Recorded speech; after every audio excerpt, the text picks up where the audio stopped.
Imaginez un instant que la réalité ne soit pas solide, mais un tissu d'ondes, un champ d'information en perpétuel effondrement. C'est là qu'apparaît Thoth, dieu égyptien à tête d'ibis, scribe des dieux, inventeur de l'écriture, gardien des lois cosmiques. Les textes anciens le décrivent comme celui qui pèse les cœurs et inscrit les destinées.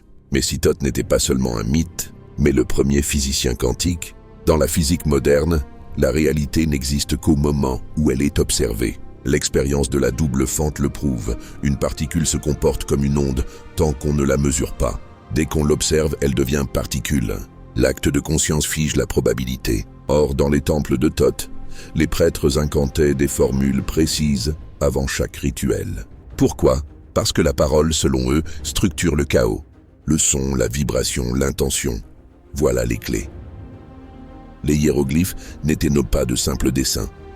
Chaque symbole était un code vibratoire, une fréquence capable d'aligner l'énergie. Thoth ne dessinait pas, il programmait. Le livre des morts, un manuel de navigation quantique. Les 42 déclarations de Maat devant Osiris, un protocole de cohérence cardiaque. Une calibration de la conscience pour traverser les dimensions sans se perdre dans l'entropie.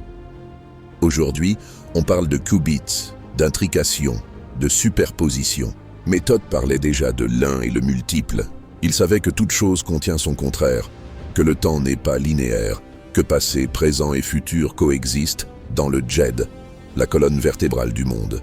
Il enseignait que l'esprit humain est un émetteur-récepteur. Ce que tu penses avec clarté, tu l'attires dans la matière.